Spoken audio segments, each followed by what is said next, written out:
ചോദിക്കണം. അപ്പൊ ബ്രോയ്ക്ക് ഇപ്പൊ എന്താണ് മണി ഈസ് ഓൾവേസ് നീഡഡ് എന്നുള്ളൊരു ചിന്താഗതിക്കാരന്. പക്ഷേ ബ്രോ പറഞ്ഞ പോലത്തെ മൈൻഡ് സെറ്റ് എനിക്ക് പണ്ടേ ഉണ്ട്.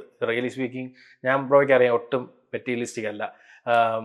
എനിക്ക് എന്ത് ലിമിറ്റഡ് ആയിരുന്നാലും ഐ റിയലി ഡോണ്ട് കെയർ. എന്നെക്കാളും മെറ്റീരിയലിസ്റ്റിക് അല്ല ബ്രോ എന്നാണ് ഒട്ടും അല്ല ഞാൻ. അപ്പൊ അതുകൊണ്ട് തന്നെ എനിക്ക് അങ്ങനെ ഒരു പ്രശ്നം വരില്ല എന്ന് എനിക്ക് 100% അറിയാം ലൈഫിൽ. പക്ഷേ വൈ നോട്ട്, മറ്റേ മലയും കുന്നും ആഗ്രഹിച്ചാലേ മറ്റേ ചെറിയൊരു ഇതെങ്കിലും കിട്ടുള്ളൂ എന്ന് പറയുന്ന പോലെ യു എയിം ഫോർ ബിഗ്, നടന്നില്ലെങ്കിൽ നടക്കണ്ട എന്നുള്ള അപ്രോച്ചാണ്. അപ്പൊ അതുകൊണ്ടാണ് ഞാൻ നേരത്തെ ചോദിച്ചപ്പോൾ പറഞ്ഞത് ഡെഫിനറ്റ്ലി കുറച്ച് കോടികൾ കിടക്കട്ടെ, അപ്പോൾ ഒരു യാത്ര ചെയ്യണമെങ്കിൽ യാത്ര ചെയ്യാം, എന്തുകൊണ്ട് ചെയ്യാം, നടന്നില്ലേ ഉള്ളത് വെച്ചാൽ ലിമിറ്റഡ് ആയി ജീവിക്കുക, അത്രയേ ഉള്ളൂ. എനിക്കൊന്ന് മെന്റാലിറ്റി ആയിരിക്കാം. കാരണം എന്ന് വെച്ചാൽ ഞാൻ എപ്പോഴും ചിന്തിക്കുന്നത് വേഴ്സ്റ്റ് കേസ് സിനാറിയോ ചിന്തിക്കാറുണ്ട്.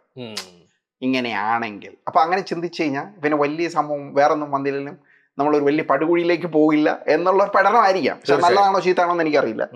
അതായിരിക്കാം ഞാൻ അങ്ങനെ ചിന്തിക്കുന്നത്. നിങ്ങൾ ഈ രീതിയിൽ ചിന്തിക്കുക എന്ന് പറയുന്നത്.